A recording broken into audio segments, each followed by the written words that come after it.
Primer movimiento. El mundo desde la universidad.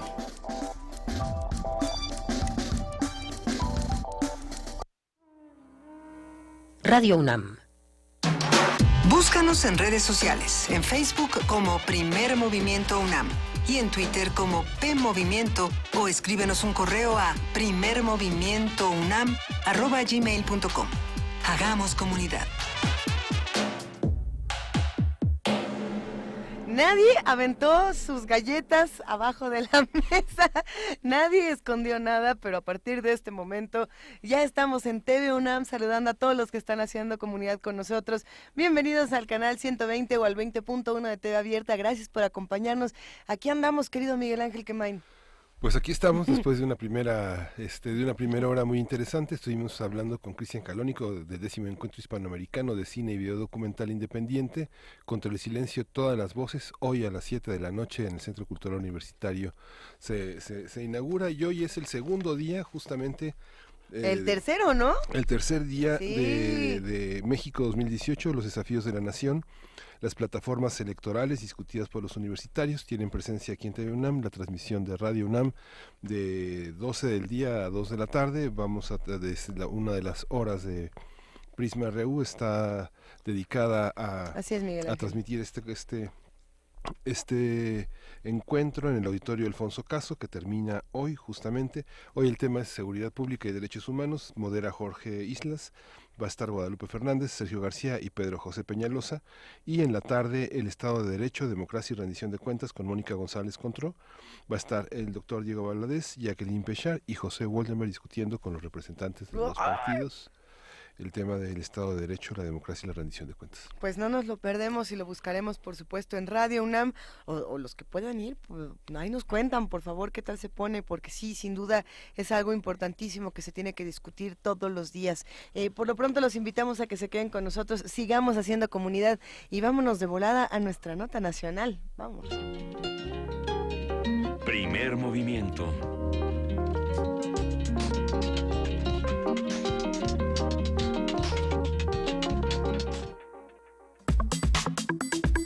Nota nacional. México sin Miedo es una plataforma en línea que da seguimiento a las voces que los candidatos a la presidencia mencionan, temas sobre desaparición forzada, agresiones a periodistas, violencia de género y detenciones arbitrarias. La plataforma, impulsada por Amnistía Internacional y Artículo 19, también permite enviar mensajes a los aspirantes sobre cada uno de los temas para pedir que definan su postura y que los incluyan en su agenda. El sitio web se encuentra en mexicosinmiedo2018.mx. Vamos a hablar sobre esta plataforma México Sin Miedo y la importancia de que los candidatos se ocupen de estos temas sobre derechos humanos con Ana Cristina Ruelas. Ella es directora regional de Artículo 19 para México y Centroamérica. Bienvenida, Ana Cristina, gracias por estar aquí y hablar de esta plataforma. ¿Qué tal, Luis Miguel? Muchas gracias a ustedes y a su audiencia. Gracias por acompañarnos, querida Ana Cristina Ruelas. Cuéntanos, por favor, ¿para qué surge esta plataforma tan importante? Y en un momento nos vamos por partes. La intención de México Sin Miedo 2018 es abrir el debate en torno a las acciones que van a llevar a cabo las y los candidatos en materia de derechos humanos, específicamente desaparición forzada, detenciones arbitrarias, asesinatos a periodistas y violencia de género. Lo que estamos esperando es que la sociedad pregunte qué van a hacer en caso de ser electos para garantizar que nos sintamos seguros y que vivamos sin miedo.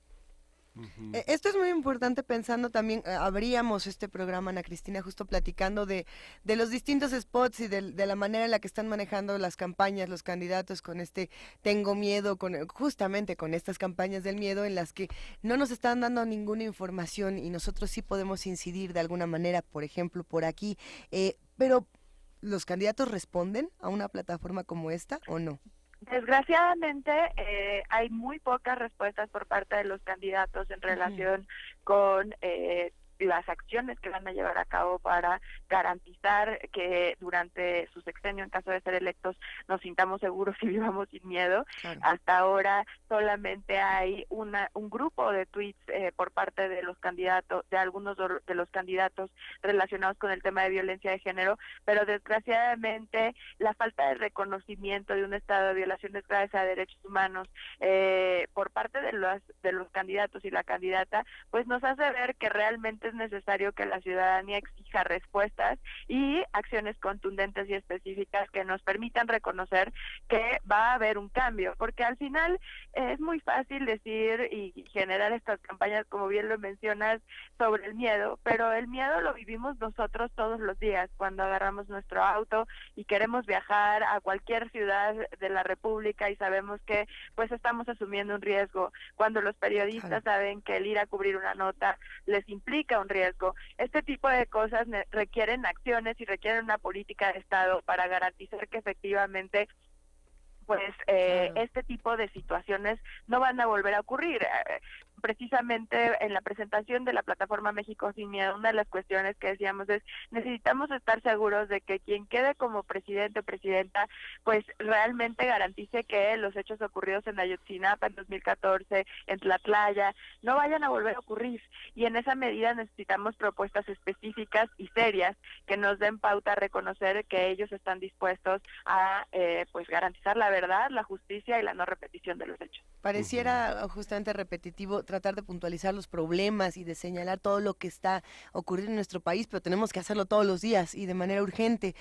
Por ejemplo, artículo 19 me llama mucho la atención cómo plantea los temas de seguridad y las discusiones que se tienen que tener, Ana Cristina. Por ahí decía, es que no se puede hablar de seguridad si no se habla de desaparición forzada, si no se está hablando en nuestro país de violencia de género, de ataques a la libertad de expresión, y esto refiriéndose por supuesto al asesinato de periodistas, de detenciones arbitrarias, y le podríamos sumar todavía más, pero bueno, tenemos estos temas sobre la mesa. ¿Qué se discute sobre ellos desde artículo 19, desde esta plataforma, y qué es lo que esperan llegar? ¿A dónde esperan llegar con estos en particular? Pues un primer punto tiene que ser el reconocimiento. Desgraciadamente en estas campañas electorales no hemos visto un reconocimiento claro por parte de los candidatos y la candidata. Por lo menos que digan que ahí están, ¿no? Del problema, exactamente, o sea, reconocer que la violencia contra la prensa es un problema que penetra el Estado mexicano, que las desapariciones forzadas tienen que parar.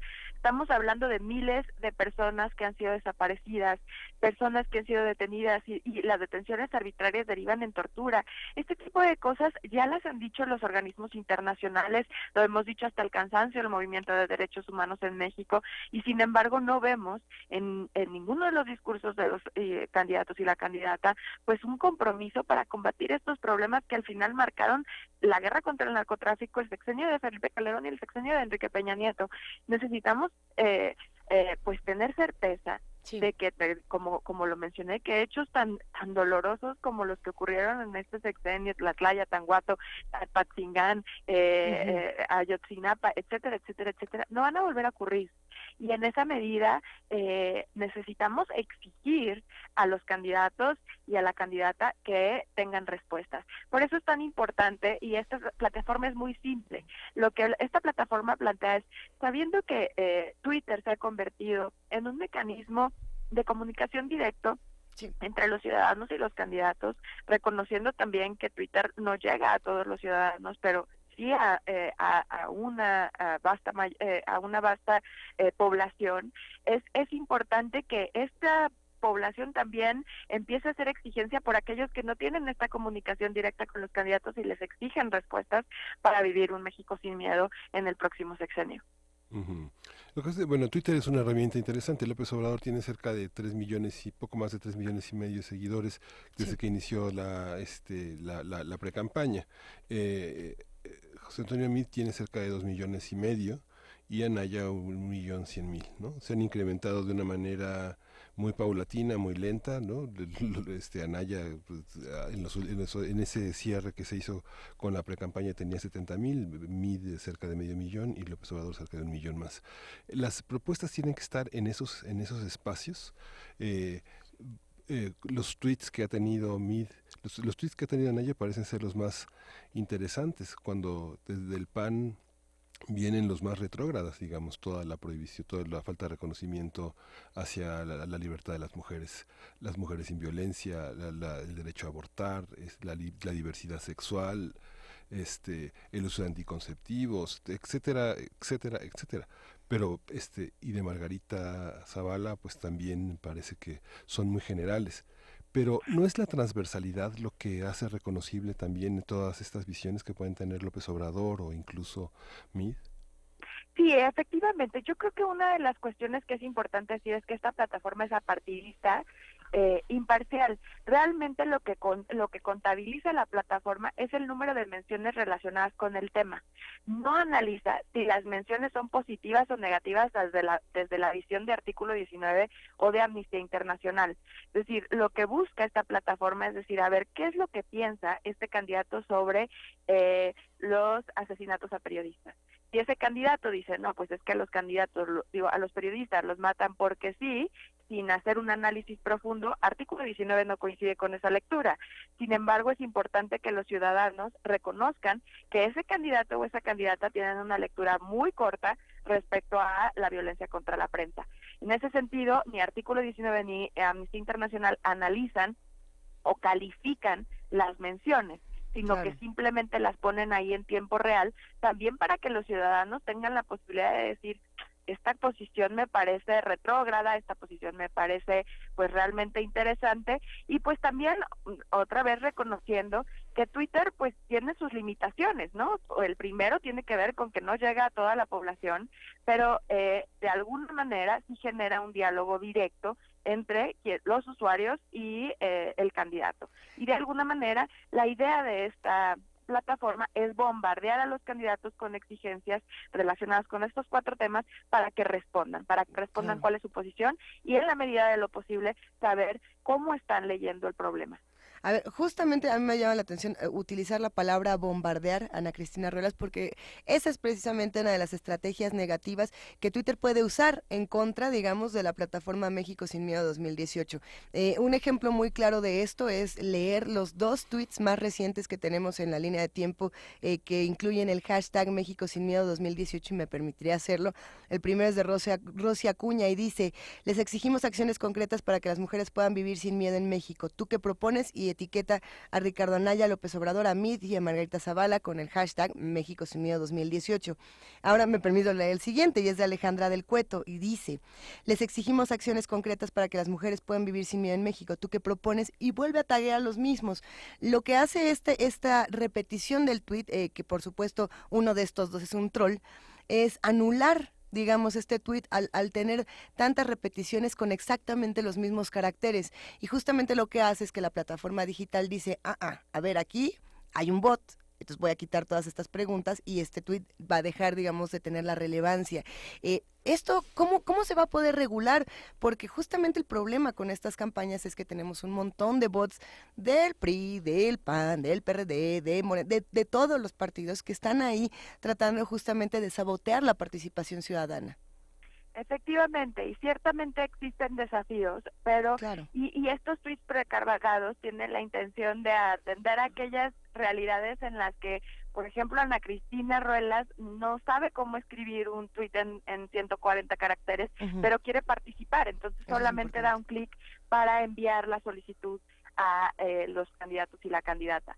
Pero existe también la posibilidad de que directamente, pues, tagues y exijas, porque de esa manera también sobre estos 4 temas con el hashtag México Sin Miedo, de manera que los candidatos respondan y esa respuesta también va a ser cargada dentro de la plataforma. Lo que la plataforma contabiliza son las menciones no con el hashtag México Sin Miedo, sino las menciones relacionadas con los temas. Excelente. Dependientemente de si devienen de uno de los tweets precargados o no.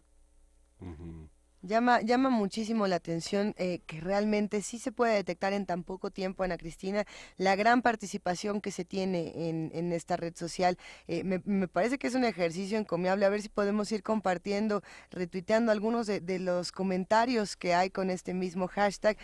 Hasta ahora que, por lo pronto no se tiene tanta respuesta de los candidatos, lo que sí se puede contar un poco es las preocupaciones de los que están del otro lado. De todos estos temas que ustedes están proponiendo para la discusión, ¿cuál es el tema que sienten que sea más urgente? Digo, obviamente todos son igual de urgentes, pero ¿cuál es el que quizá para la ciudadanía esté representando algo más? Pues nosotros vemos que ha habido un incremento constante de los tweets relacionados con violencia de género, sí. Que creo que es como las solicitudes o las exigencias que más se han visto a lo largo en las tendencias en esta plataforma, pero pues como bien mencionas, los 4 temas son temas prioritarios. O sea, no puede haber seguridad mientras siga habiendo desapariciones forzadas, aun cuando haya garantías en los otros 3 temas. No puede haber una democracia si sigue habiendo asesinatos a periodistas. No puede, etcétera. O sea, no podemos decir es importante que se atiende un tema y no se atiende el otro, porque al final, sí, justo por eso estábamos hablando del miedo, porque al final la gente hoy por hoy pues está caminando por las calles y de una manera pues muy incierta, muy insegura, y lo que queremos es tener la seguridad de que va a haber una política real, unas acciones serias y concluyentes para pues garantizar que los ciudadanos nos sintamos seguros y que podamos salir a las calles sin miedo, y eso requiere que estos 4 temas por lo menos sean atendidos de manera puntual y de manera expedita. A ver, justamente pensando en la presión social, en la presión que pueden ejercer los distintos medios de comunicación y por supuesto las plataformas digitales, Ana Cristina, por ahí salen algunos temas como puede ser la diversidad sexual y el matrimonio igualitario y cómo se han pronunciado los candidatos gracias a la presión, porque de otra manera no hubieran dicho nada, ¿no? Ese es el caso de Andrés Manuel López Obrador, que finalmente después de una presión impresionante sale a decir, a ver, no, sí, desde este partido se defenderá el derecho a elegir con quién se quiere uno casar, con quién quiere uno tener una pareja, etcétera, etcétera, etcétera. Y también es el caso de Margarita Zavala, que dijo, bueno, a ver, aquí hay estos valores y queremos matrimonio hombre-mujer y queremos este tipo de comportamientos. Se va a poder, digamos, con esta presión exigir que los candidatos se pronuncien ante estos temas, que hasta dónde quieren que alcance, a lo mejor se podrán visibilizar más en estos, ¿cuántos días nos quedan? ¿79? Sí, exactamente. Pues la expectativa es precisamente esa, la expectativa es que no les quede de otra más más que responder. También creo que para aquellos que preguntamos y aquellos que estamos haciendo la exigencia, un elemento clave es qué tanto responden estos aún candidatos y candidata sobre temas que son relevantes para mí, porque luego no nos sorprendamos cuando tengamos un presidente o una presidenta que no rinde cuentas. Pues la realidad es que si no están acostumbrados a responder sobre los intereses de la ciudadanía, a dar respuestas contundentes, claras, que nos digan qué es lo que va a pasar y cómo lo van a abordar y qué es lo que van a hacer y qué es lo que piensan, pues entonces realmente no van a cambiar las cosas una vez que sean presidente. Y eso es una claridad. En ese sentido creemos que esta plataforma puede ser una oportunidad justo también para forzar el diálogo, para forzar el discurso electoral en materia de derechos humanos. Y también es importante decir que la plataforma no termina el día que cierra la campaña, sino en el momento en el que entra el equipo de transición. La idea de artículo 19 y Amnistía Internacional es pues recabar todas las menciones que se hayan hecho en torno a estos temas y presentarlas. En caso de que no hubiera menciones, pues entonces presentar una serie de propuestas específicas en cada uno de los temas para que sean pues adoptadas o sean consideradas por el equipo de transición. Uno pienso en los resúmenes de campaña que ya han empezado a aparecer, digamos, los de pre-campaña. Uno piensa la cercanía de los candidatos con sus propios teléfonos y uno se da cuenta que están lejanos en los actos de campaña de sus propios teléfonos. No hay muchas fotos tuiteando o consultando su celular. ¿tienen confianza en que, digamos, los asesores hagan una respuesta de ese tipo? Digamos, ¿tienen contabilizado, por ejemplo, 54 tweets de López Obrador, 71 de Anaya, 50 y pico de Mid, cerca de 70 de Margarita Zavala? Son, pensando en que, no sé, pienso en la precampaña, 207 ciudades que recorrió López Obrador en todo 207 eventos en todo el país, Mid hizo 74 en todo el país, Anaya hizo 70, 72 en 3 ciudades, Querétaro, Veracruz y Ciudad de México. Digamos, si uno piensa que hicieron un tuit por cada evento, López Obrador tendría que tener por lo menos 200. ¿Cómo ven están muy lejanos la gente de campaña del tuit? O sea, solamente el tuit parece que es la llama que se enciende coyunturalmente y no es una herramienta para mandar propuestas, a pesar de que el tuit mandaría un link directamente, como lo están haciendo ustedes, a las plataformas descargables en PDF de lo que ellos piensan, ¿no? Exactamente, sí, exactamente. Reconociendo todos estos desafíos, pero creo que hay un importante tema que acabas de tocar. El Internet creo que es el catalizador de propuestas, de exigencias. La protesta a través de Internet es cada vez más grande y es cada vez más fuerte. Y si los candidatos y la candidata no reconocen el potencial de Internet y de las redes sociales en el marco de sus campañas y en la medida en la que ellos se dirigen y se conducen también con los ciudadanos, sin dejar de hacer lo otro, porque también existe el riesgo de que hay funcionarios públicos que piensan que solamente su población votante está en Twitter o en Facebook, que es un gran error. Creo que ahí hay que considerar que estos candidatos pues también tienen que hablarle a esta población que al final se nutre de información a través de las redes sociales y se nutre de información a través de Internet, porque ya hay muchísimas personas, hemos visto claramente, que no ven la televisión y que su fuente de información primordial son las redes sociales y es el Internet. Y en esa medida es importante también que los candidatos y la candidata pues promuevan o generen los flujos a sus plataformas a través de estas redes sociales, de manera que la población en Internet o los usuarios de Twitter y de estas redes puedan acceder a el conocimiento de sus propuestas y de sus acciones, de las acciones que van a emprender. Ciertamente, y creo que es importante decirlo, como ya lo mencioné, la plataforma tiene sus limitaciones y no desde el artículo 19 de Amnistía no pretendemos limitar las otras exigencias que puedan ocurrir a lo largo de la campaña, pero sí creemos que de alguna manera un mecanismo fácil para acceder a las propuestas de cada uno de los candidatos es a través de este mecanismo y poder darle seguimiento en tiempo real, porque también eso es cierto, o sea, lo que promueve Internet es la posibilidad de hacer un seguimiento en tiempo real y hacer un escrutinio público directo sobre cada una de las posiciones, es decir, ¿qué pasa, por ejemplo, como lo mencionaron, cuando un candidato dice yo no estoy de acuerdo con el matrimonio igualitario? Entonces, la posibilidad que tienen los usuarios de Twitter de replicar y de contrarrestar ese argumento es grandísima. Y esta es la misma oportunidad que buscamos dentro de la plataforma México Sin Miedo. Hay que decir que tienen ustedes en la página toda una serie de documentos que amplían para nuestros radioescuchas la dimensión de sus etiquetas, digamos, como señaló Luisa, el tema de la no violencia a las mujeres implica muchas más cosas, mujeres lesbianas, mujeres que son transgénero y que son mujeres y que son tratadas con la violencia homofóbica que caracteriza a ciertos sectores y que es muy, muy, muy amplio. Y que el concepto de mujer llega a las niñas, a las adolescentes y a las mujeres que han decidido cambiar. La etiqueta es muy, muy, muy pequeña para todo el universo. Lo mismo pasa con los periodistas, que no solamente hay que protegerlos, sino aclarar los asesinatos que ha habido en estos sexenios pasados, ¿no?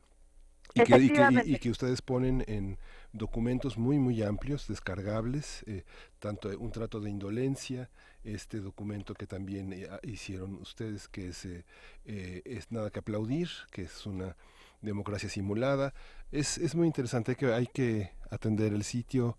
Y para cerrar esta conversación, Cristina, algo que quieras comentar que se nos haya... ¿Dónde le buscamos más? ¿Cómo le hacemos? Pues yo lo que pediría a todos sus radioescuchas es que entren a la página mexicosinmiedo2018.mx y hagan un ejercicio de los tweets y exijan a sus candidatos y a la candidata que tenga respuestas específicas respecto a estos temas. Necesitamos mucha participación, necesitamos que estos candidatos se pronuncien al respecto y en esa medida pues que haya garantías de que van a hacer algo, que están reconociendo el problema y que van a atender la situación para que podamos vivir sin miedo en el próximo sexenio. Realmente te agradecemos por esta conversación, querida Ana Cristina Ruelas, directora regional de Artículo 19 para México y Centroamérica. Te mandamos un gran abrazo y por supuesto entre todos vamos a seguir haciendo mucha presión. Muchísimas gracias a ustedes, les mando un abrazo. Gracias, de verdad. Pues venga, vámonos. Vamos a escuchar música, vamos a escuchar... Me encanta porque quien esté viendo TV UNAM habrá visto 80 papelitos por ahí. Vamos a escuchar de Warren Bass, Funky Reggae. Eso. Here comes the thing called Funky Reggae. Princess Sabina, World Bass. We're giving it to you now. In a style. Go Empress Sabina. She said, Funky reggae, me singing funky reggae. Give me little music, let me jam down the place. What you said, girl? Come on. Funky reggae, me singing funky reggae. Give me little rhythm, let me wind up my waist. Lord, Bring a little dope shot and make me feel nice. Throw in some motor pumping and play that track twice. Dope shot, the horseman skanky. Run the tree selector and they cool and deadly. tell me what you say, girl. Funky reggae, me singing funky reggae. Do we like it like that? Give me little music, let me jam down the place. Say I like it like that, girl. Funky reggae, me singing funky reggae. Give me little rhythm, let me wind up my waist. It's a long time. We don't have no nice time. Come on, everybody, just join the line. Long time. We don't have no nice time. So come on, little girl, just wind your waistline. And she said, Funky reggae, me singing funky reggae. what you say, girl? Give me little music, let me jam down the place. Funky reggae, me singing funky reggae. Give me little rhythm, let me wind up my waist. You gotta talk some more, girl. Dub shot and make me feel nice. What you say, girl? Throw in some water pumpy and I play that track twice. Come on, a little Dub shot, the horseman skanky. Yes. Run the tree selector and they cool and deadly. Let's take this music all over the world. Let's play it for all those little boys and girls. This music has all the ingredients, yes. So don't you hide it, just recognize it. We're gonna make you feel it. We're gonna give it to you right now. So don't you ever hide it. Just come over and feel it now. Funky reggae, me singing funky reggae. Give me little music, let me jam down the place. Funky reggae, me singing funky reggae. She said, Give me little rhythm, let me wind up my waist. what you say, girl? Dump shot, and make me feel nice. Throw in the water pumping and play that track twice. Reggae, Dump shot, the horseman skanky. Come on. run the train selector and they cool and deadly. Lord, they never know we coulda know it like that. They never know we coulda ram it like that. They never know we coulda play it like this. And it's a funky reggae, a funky reggae, a funky, funky, funky, funky, funky reggae, funky, funky, funky, funky, funky reggae. What you say? Funky reggae, hey, funky reggae. What you say? Funky reggae. Come on, say funky reggae, funky, funky, Give me funky, a funky, little music, let me jam down the funky, place. funky, funky, funky, funky reggae, funky, funky, funky, funky, funky. Primer movimiento.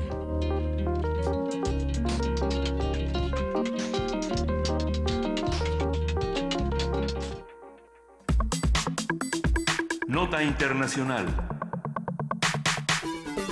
El gobierno de Colombia anunció el pasado lunes la captura de Seuxis Hernández Solarte, alias Jesús Santrich, uno de los dirigentes del naciente partido Fuerza Alternativa Revolucionario del Común y ex jefe de la guerrilla de las Fuerzas Armadas Revolucionarias de Colombia, las FARC. Néstor Humberto Martínez, fiscal general, detalló que la detención fue en cumplimiento de una orden internacional de la Interpol contra Santrich por conspirar con otros para producir y distribuir aproximadamente 10.000 kilos de cocaína en Colombia para ser importada a Estados Unidos y otros lugares. El partido Fuerza Alternativa Revolucionaria del Común advirtió que la captura de Santrich pone en su punto más crítico el proceso de paz.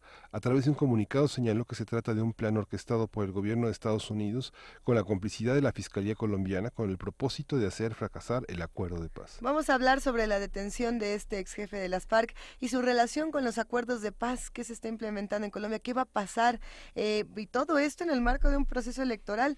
Para ello nos acompaña el doctor Mario Torrico Terán, investigador de Flaxo México, como ustedes saben, especialista en instituciones políticas, conflicto e inestabilidad política, democracia y por supuesto derechos humanos. Mario Torrico Terán, ¿cómo estás? Buenos días.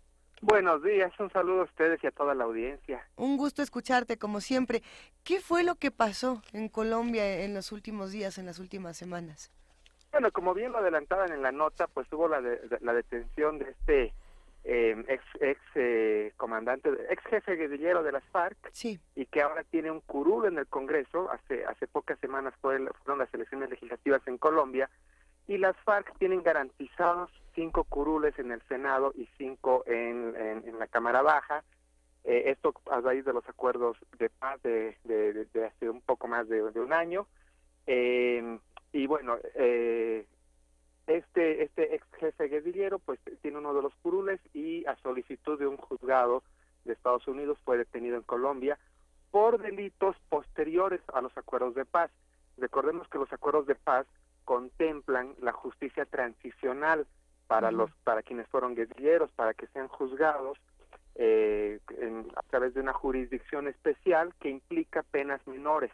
Ese acuerdo, bueno, esta justicia transicional, este procedimiento que no es la justicia ordinaria, permitió la firma del acuerdo y la desmovilización de las FARC. Era el punto más conflictivo del acuerdo, e inclusive quienes promovieron el no en el plebiscito que hubo a fines del 2016 y quienes se siguen oponiendo a los acuerdos de paz con las FARC, siguen señalando que esta jurisdicción especial básicamente es una garantía de impunidad, ¿no?, a los crímenes que habrían cometido las FARC. Entonces, estos delitos por los que se le acusa a este ex jefe guerrillero, sí, pues son posteriores a la firma de los acuerdos de paz y tiene que ver con narcotráfico. Entonces, la Procuraduría colombiana lo toma preso.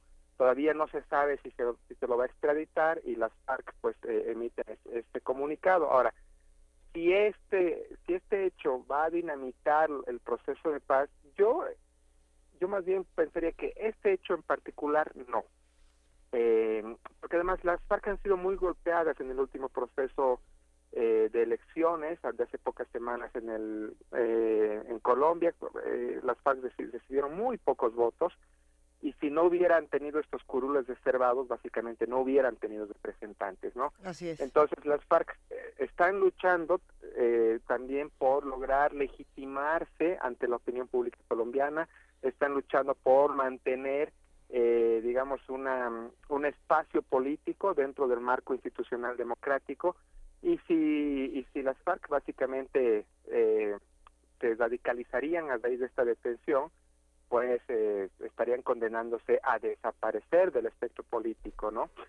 Yo creo que más bien la principal amenaza al proceso de paz en Colombia no viene de este episodio en particular, sino viene del proceso electoral en ciernes. La primera vuelta electoral va a ser a finales de mayo, sí. Y uno de los candidatos quien puntea en las encuestas básicamente es candidato del uribismo, que fue muy opositor a los acuerdos de paz y que está en este momento proponiendo revisar los principales componentes del acuerdo, ¿no? A ver, antes de continuar, justamente esa era una de las preguntas que más llamaban la atención en los últimos días. ¿Pueden o no desaparecer las FARC? Y por ahí decía, pues que eso es algo imposible, pero en este proceso electoral todo puede suceder. Últimamente hemos descubierto que en los procesos electorales todo pasa, querido Mario Torrico Terán. ¿Podemos hablar un poco de cómo se ha dado este proceso y quiénes son los candidatos? ¿Cuáles son los riesgos verdaderos de las FARC de desaparecer? Bueno, a ver, la idea es que las FARC desaparezcan como grupo guerrillero. Para eso fueron los diálogos de paz, sí, para eso se suscribió el acuerdo. Y la buena noticia era, o es todavía, que la democracia puede procesar y puede incorporar incluso a grupos guerrilleros, ¿no? En ese sentido, se les reservó a las FARC por 8 años 5 curules en el Senado y 5 curules en diputados, para asegurarles también que ellos podrían tener voz y voto en las instituciones de la democracia. Ahora bien, las FARC han tenido muy poca votación y eventualmente si desaparecerían por la vía electoral. Como en México han desaparecido muchos partidos por esa misma vía, o sea, han tenido una votación muy exigua, por debajo del umbral que establece la ley, y desaparecen, ¿no? Entonces, eventualmente las FARC podrían desaparecer por esa vía. En este momento las FARC, por la vía armada, hay quienes sostienen que hay grupos disidentes que todavía están por ahí, pero en los hechos, los acuerdos de paz han logrado que Colombia presente los niveles de violencia y de muerte más bajos de toda su historia. O sea, no hay registro con niveles tan bajos de violencia en Colombia en los últimos 3 años, desde que iniciaron las negociaciones, ¿no? Entonces, en los hechos, básicamente las FARC ya no están movilizadas, por mucho que hayan algunas células repartidas por ahí, y Colombia está viviendo un inédito proceso real de paz, ¿no? Ahora bien, ¿quiénes son los candidatos en Colombia? Bueno, los candidatos más fuertes están por la derecha, Iván Duque, quien es básicamente el candidato del partido de Álvaro Uribe, sí, que podría decir la extrema derecha, que se opone totalmente a los acuerdos de paz, que se opuso y que plantea modificarlos. Digamos, yéndonos al otro extremo del espectro ideológico, exacto, por la izquierda está Gustavo Petro, quien fue alcalde de Bogotá, y quien en estos momentos figura en segundo lugar, ¿no? Es más, el uribismo ha señalado que con Petro llegaría el castrochavismo a Colombia, que es un término que acuñó Álvaro Uribe para referirse a, digamos, una ola comunista, socialista ligada, sí, con Venezuela, etcétera, ¿no? Ambos candidatos, digamos, los dos extremos del espectro ideológico están puntando en las encuestas y lo más probable es que los dos lleguen a segunda vuelta. Pero en este caso Petro, él sí garantiza que los acuerdos de paz van a continuar y que más bien hay que profundizar cambios que garanticen que los acuerdos se sigan cumpliendo, ¿no? O sea que más que una elección de partidos o de izquierdas y derechas, aquí es la paz o no la paz. Yo diría que ese sigue siendo más que la economía, más que el empleo, más que migración, más que acuerdos comerciales, que normalmente son temas que figuran en las elecciones.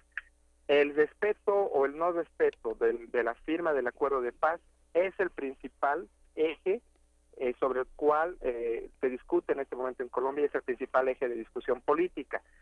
La mayoría de los candidatos básicamente respaldan los acuerdos de paz y el único candidato que claramente se posiciona en contra es el que tiene mayores probabilidades de ganar, ¿no? Porque en una eventual segunda ronda, según las encuestas, también Iván Duque, el candidato del uribismo, tendría las mayores probabilidades de ganar. Uh-huh. ¿El narcotráfico qué papel juega? ¿Cómo combatir el narcotráfico sin sacrificar la paz? Bueno, el narcotráfico sigue presente más allá de la guerrilla. Hay que decir que las FARC hicieron negocios con el narcotráfico para garantizarse flujo de ingresos, ¿no? El narcotráfico va a seguir con o sin FARC, y la gran pregunta, y el narcotráfico no solo está presente en Colombia, está en todo el continente, desde Argentina, pasando por Colombia, México, Estados Unidos y tal vez Canadá, no lo sé, pero básicamente el narcotráfico está presente en todo el continente y es algo que va a seguir, ¿no? Más allá de las buenas voluntades y más allá de quién gane las elecciones. El tema aquí del narcotráfico es que es un gran negocio mientras siga siendo ilegal. Entonces, el narcotráfico no va a desaparecer aunque gane Petro, aunque gane Duque. El tema aquí fundamental es la violencia, ¿no? Y la violencia más importante en Colombia tenía que ver con la guerrilla, ¿no? Y básicamente, al desaparecer la guerrilla más importante, porque sigue todavía presente la guerrilla del ELN, que está en este momento intentándose un diálogo también para desmovilizarla, pero más allá de eso, las FARC, con su desmovilización, han logrado, o Colombia ha logrado, el menor nivel de violencia a nivel histórico. Y claramente, si es que se revisan los términos del acuerdo, como propone el candidato de la derecha, que tiene además las mayores probabilidades de ganar, sí se corre el riesgo de regresar, digamos, a niveles de violencia, si bien no como los anteriores, pero sí a que ciertos sectores de las FARC vuelvan a tomar las armas, ¿no? Ciertamente hay un riesgo de ese nivel. En este previo marco a lo electoral hay una percepción en el debate electoral de una ineficiencia excesiva en las cortes, una excesiva burocracia. Ya sé, Duque había propuesto hacer como una super gran corte general. Hay son 132 magistrados en las altas cortes que tienen salarios muy muy altos, ¿no? Y que muchos de los colombianos hoy están muy descontentos con esas cifras que son escandalosas, de un estado derrochador y sin justificación. ¿Cómo es una medida simplista? Algunos opositores a Duque la han calificado, pero ¿cómo lo ves esta supercorte como órgano de cierre de todas las jurisdicciones? Para mí sería un retroceso judicial. Es decir, Colombia, con todos sus problemas, tiene uno de los, digamos, de los poderes judiciales más desarrollados de América Latina, en particular su Corte Constitucional. Ajá. La Corte Constitucional colombiana es un ejemplo a nivel continental, gracias a la Constitución del 91, es un ejemplo de autonomía, de independencia. La Corte Constitucional frenó la tercera elección de Uribe, a pesar de que Uribe había concentrado mucho poder político y había logrado avanzar una nueva reforma constitucional. La Corte Constitucional se la frenó. Y aunque, bueno, pero a pesar de eso, pues claramente hay descontento en la ciudadanía con el funcionamiento de las instituciones políticas, más allá de las instituciones del sistema judicial. Es en general un descontento con las instituciones de la democracia, y eso es común en general en los países de América Latina, ¿no? La población espera más de la democracia, espera más de sus instituciones, espera más de sus representantes, y esa brecha entre lo que los ciudadanos esperan y lo que las instituciones están dando, pues genera frustración, ¿no? Pero en realidad lo que requiere la democracia no es un vuelta atrás, no son soluciones fáciles, sino más bien son soluciones institucionales, mejoras institucionales, ¿no? Pero esa frustración deja espacio a la posible explotación de líderes que optan por la salida fácil, por las propuestas sencillas, ¿no? Como decir, pues vamos a crear instancias donde los procesos se van a agilizar, ¿no? Y ya hemos visto, como en otros casos de América Latina, que estas salidas fáciles pues no son, ¿no? Pero claramente sí son explotables políticamente cuando el descontento ciudadano es amplio, ¿no? Mario, hay otra parte que es la parte de la comisión, el Consejo Nacional Electoral, que se había llegado a proponer con esta cuestión de toda esta reforma política que está en tránsito. ahí durante el gobierno de Santos hubo dos, pero esta comisión especial para la reforma política que se creó en el marco del acuerdo con las FARC, que decía que bueno, que había que eliminar el Consejo Nacional Electoral y dejar un tribunal electoral conformado por magistrados independientes, suprimir la sección quinta del Consejo de Estado. Esta parte, ¿tú cómo la ves? Digamos, hay una situación muy parecida a lo que pasa con nosotros, digamos, serían comparables muchos de los procesos que están viviendo en Colombia con muchos de los procesos que nosotros en México ya transitamos, que nos preguntamos, ¿tú cómo lo ves esto? Mira, en Colombia, en México y en todos los países de América Latina autónomos, esto es contribución a América Latina para el mundo. Normalmente en los desarrollados, de democracias desarrolladas, no hay órganos electorales como aquí en México. Los organizan inclusive el propio gobierno federal, central. En América Latina, con el afán de darle credibilidad a los procesos electorales, se han creado organismos autónomos. Y en el caso de Colombia hay un organismo autónomo. Yo en realidad no detecto que haya alguna susceptibilidad con el funcionamiento del organismo en estas elecciones. Por lo menos en las plataformas de los candidatos, en los debates o en la prensa misma colombiana, no se aprecia ninguna Estamos teniendo problemas en la comunicación justamente con el doctor Mario Torrico Terán. Vamos a intentar recuperar esta llamada porque desde hace unos momentitos se escucha bastante cortado. Sí, es todo un tema y es un debate interesantísimo. Por ahí tenemos algunos comentarios, por supuesto, en redes sociales que será interesante seguir discutiendo. Ya nos escribían en @PMovimiento en Twitter, en Diagonal Primer Movimiento en Facebook y por supuesto en el teléfono 55 36 43 39. Tenemos muchos mensajes, Miguel Ángel, a ver si compartimos algunos por aquí. A ver, dice, nos escribe, creo que es Miguel Ángel Gemirani, dice, si AMLO pacta con el narco, México estará como Colombia en sus peores años de violencia, eso hicieron en Colombia. Esa es una de las percepciones, que es lo mismo que México va a ser como Venezuela son cosas que dejan los medios de comunicación y creo que abre una pregunta interesante, doctor Mario Torrico Terán, y es cómo se ven estos procesos electorales y esta discusión que se tiene constantemente con las FARC desde otros países, la visión internacional y los miedos que también tienen otros países cuando ven procesos electorales como este. Uh-huh. Te escuchamos, Mario. Sí, les está hablando de los órganos electorales o del órgano electoral colombiano. Yo no detecto, les sigo diciendo, en la prensa o en el debate que hubo hace pocos días o en las plataformas de los candidatos ningún signo, ninguna expresión de desconfianza sobre el órgano electoral. Yo creo que no va a haber problemas a ese nivel. El órgano electoral tiene suficiente confianza para llevar esta elección y yo creo que lamentablemente volvimos a perder la comunicación con el doctor Mario Torrico Terán. Vamos a intentar una vez más recuperarla, sin embargo, bueno, se está complicando un poco. ¿Qué opinan los que hacen comunidad con nosotros? ¿Qué opinan de temas como estos? Muchos nos han escrito para hablar de los distintos, procesos de paz, las concesiones que se tienen que hacer cuando se habla de la paz, los votos informados que se tienen que realizar cuando tenemos conflictos tan importantes como este, querido Miguel Ángel. Sí, y justamente también el tratamiento penal de los pequeños agricultores cocaleros es un tema interesante porque la acción penal contra ellos se está discutiendo de que no renunciar al ejercicio de la acción penal para extinguir la acción penal contra los pequeños agricultores que hayan estado vinculados al cultivo de la cocaína, que es un proceso complejo, ¿no? Es que ahí entran otras discusiones que vamos a tener a lo largo de este programa. Por ahí nos mandaron muchos tweets hablando de la legalización de las drogas como una solución que siempre se plantea, no solamente en Colombia, sino en muchos otros países.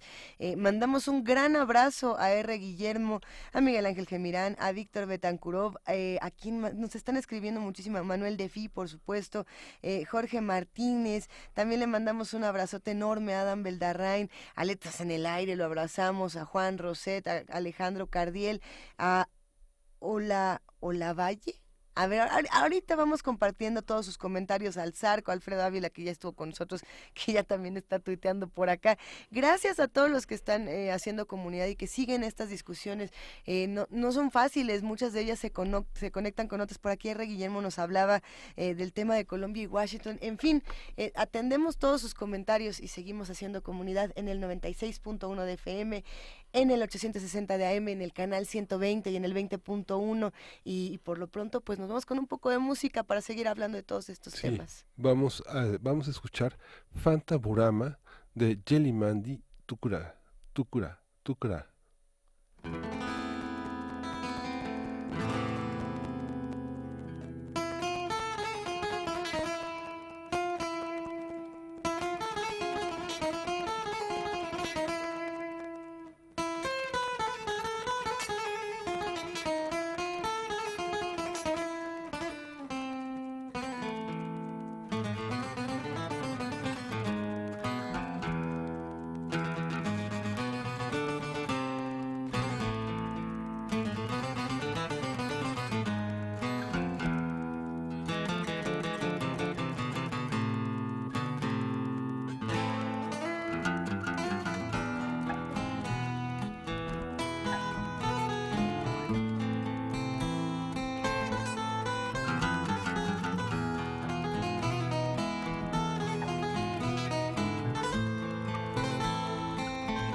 Primer movimiento.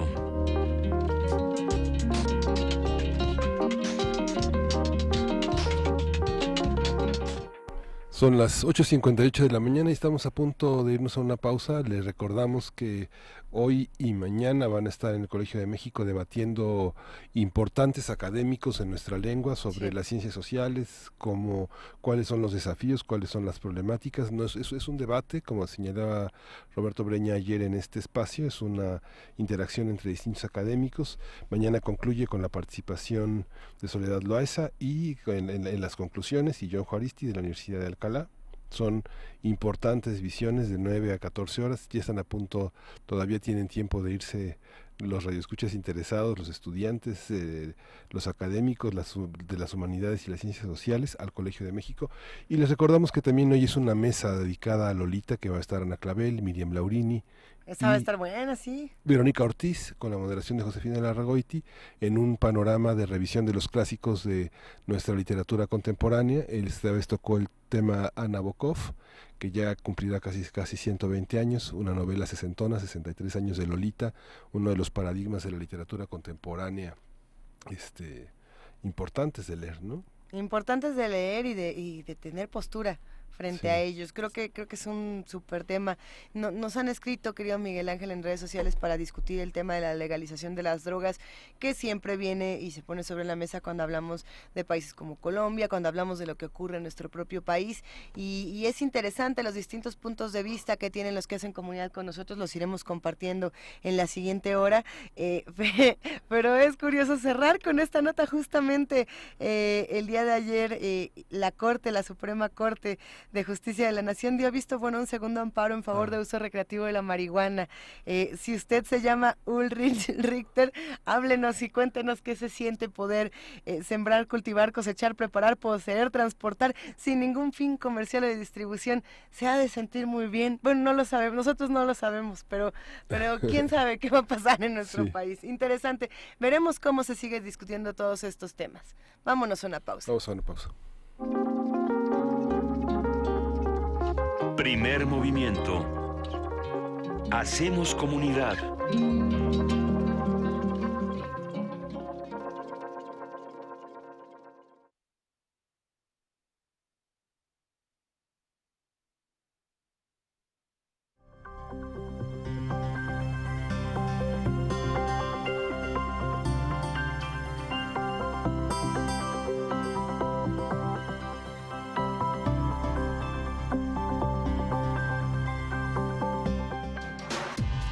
Primer movimiento.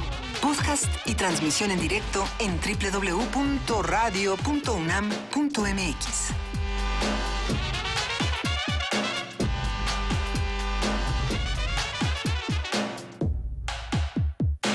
Ya son las 9 de la mañana con 5 minutos y esta es la tercera hora de Primer Movimiento, querido Miguel Ángel Quemain. ¿Cómo estás? Sí, Luisa, la tercera hora, y bueno, estamos ya a punto de entrar en esta tercera hora. Vamos a tener la presencia de Alberto Betancourt y un análisis muy detallado del tema de la caravana, que ha sido un tema que hemos seguido toda la semana y que es uno de los temas más importantes en esta visión que Estados Unidos tiene de la migración y de México como un corredor que permite este tránsito de una diversidad dolorosa y que es muy cercana a nosotros, ¿no? Ahora habrá que pensar cómo se conecta esta tercera hora de Primer Movimiento con la primera, en la que hablábamos, por ejemplo, del cine documental y de las manifestaciones artísticas como estos catalizadores que nos ayudan no solamente a hacer visible todos estos problemas, sino a tomar una postura y a volvernos actores de la sociedad.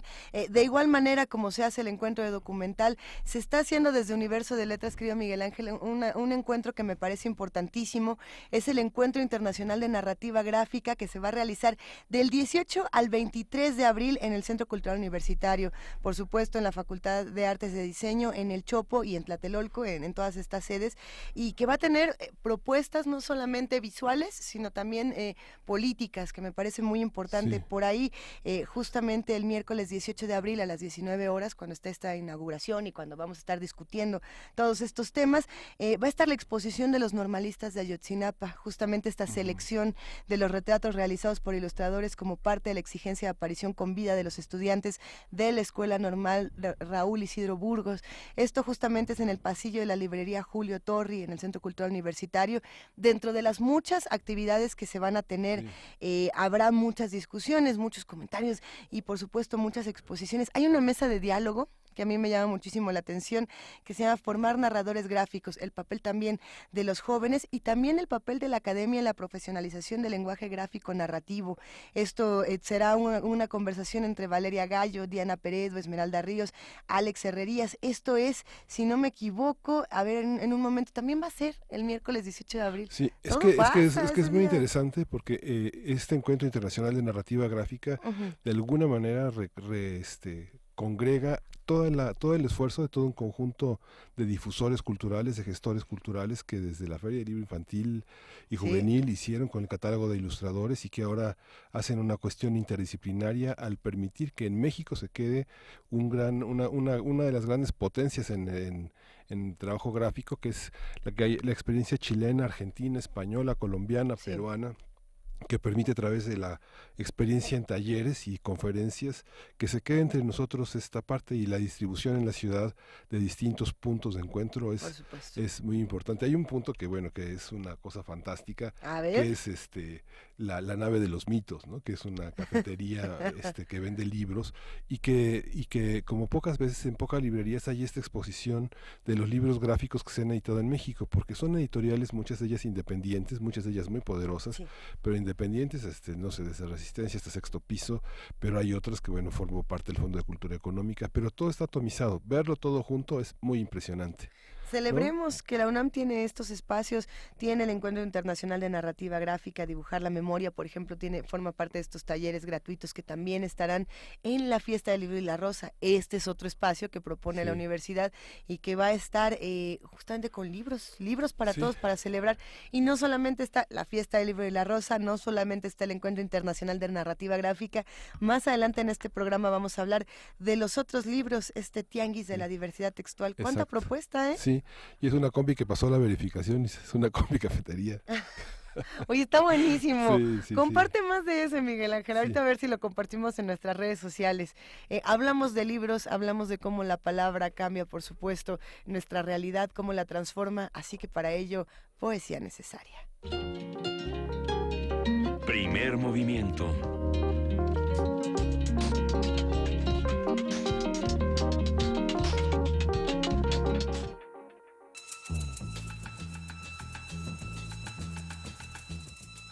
Es hora de poesía necesaria.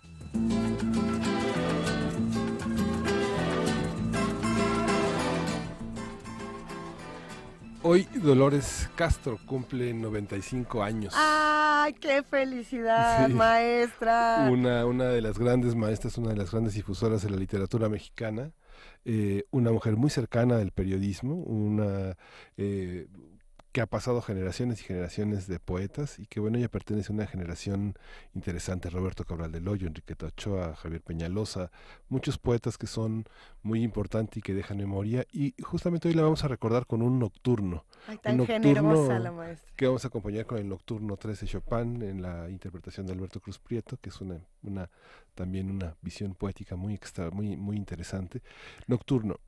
Aquí voy en el río, desconocida, larga, y cabeceo en el viento como el toro que en éxtasis levanta la llama de sus ojos, brillantes por la sed de oscuras aguas, y me hundo en la noche como el conocido pecho de mi madre, húmedo y sin palabras.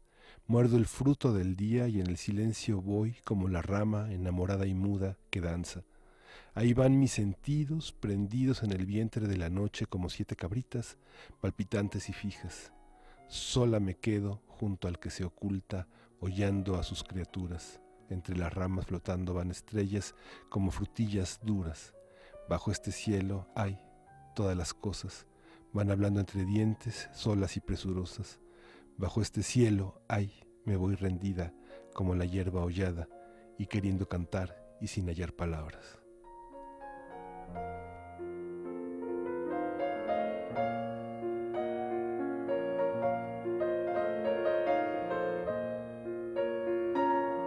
Estamos escuchando el Nocturno en re bemol número 3 de Federico Chopin.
Primer movimiento.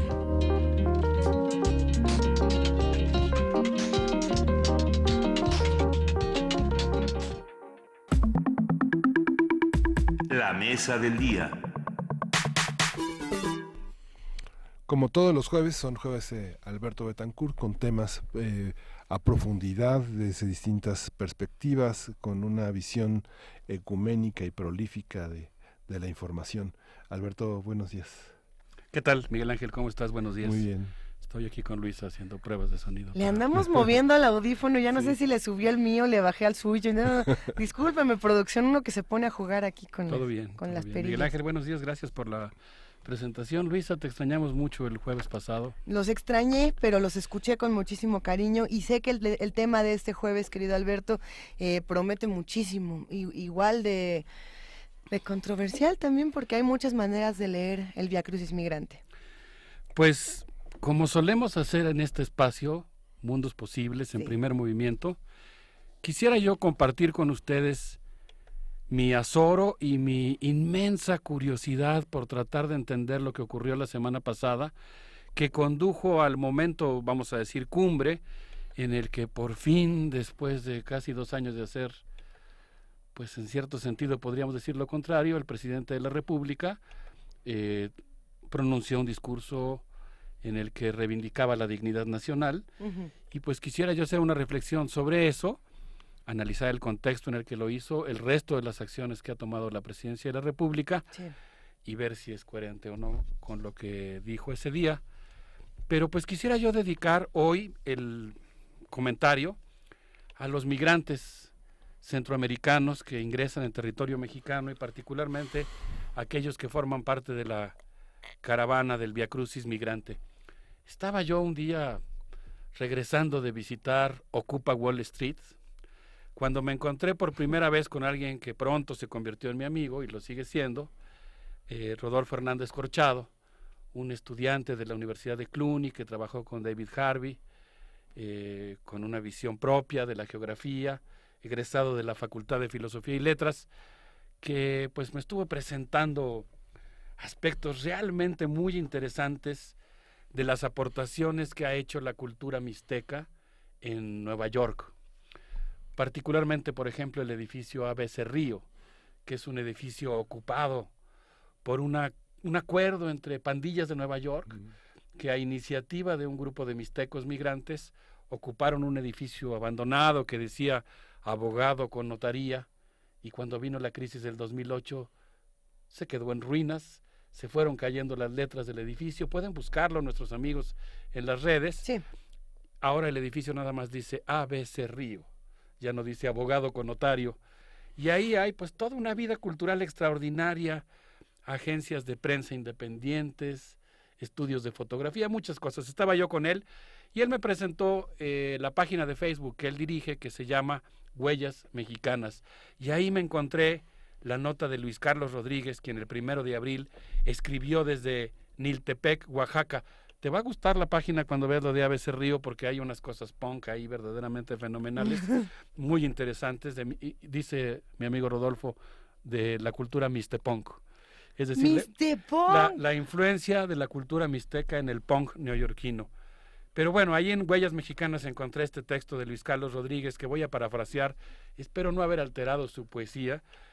Él escribe desde Niltepec, Oaxaca, en una nota que se llama Vía Crucis al norte, y en el texto dice, más o menos, yo lo estoy parafraseando, pero espero no traicionar su poesía: la bestia arde, el sol ha puesto candentes sus fierros, un tumulto corre para aferrarse a la única oportunidad de escapar de la represión desatada por lo que Roberto Jurado ha llamado la dinosaurica oligarquía hondureña. Hombres, mujeres y niños corren para pescarse del tren que puede llevarlos a conseguir un buen trabajo. En esta ocasión viajan acompañados. Tratan de protegerse en grupo y evitar así los asesinatos, las desapariciones y las detenciones arbitrarias. Desde Tapachula les faltan 3.745 kilómetros para llegar a Mexicali.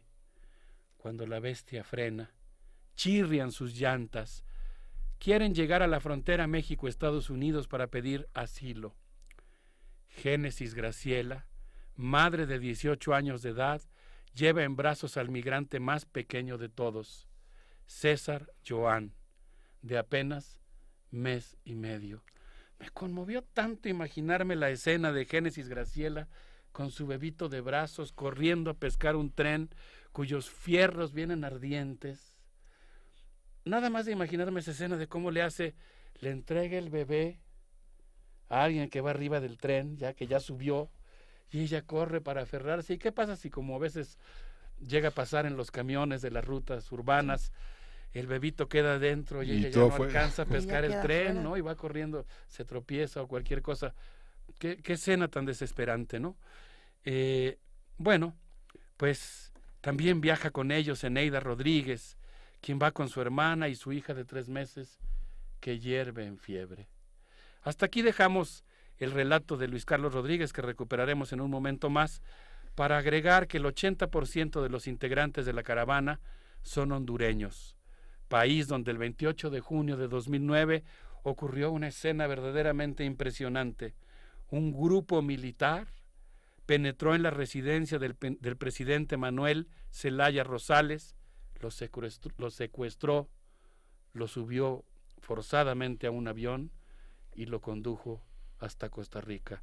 Depuso al presidente electo, inaugurando la modalidad de golpes de Estado blandos, Cabe decir que el Consejo Cívico de Organizaciones Populares e Indígenas de Honduras conmemora en estas fechas, mientras estas madres corren con sus bebés al tren, el 2º aniversario del asesinato de Berta Cáceres, a quien sin duda alguna rendimos aquí un sentido homenaje. Recuerdo que al aire nos enteramos de ese brutal homicidio. Bueno, creo que todos los homicidios son brutales, pero este particularmente indignante.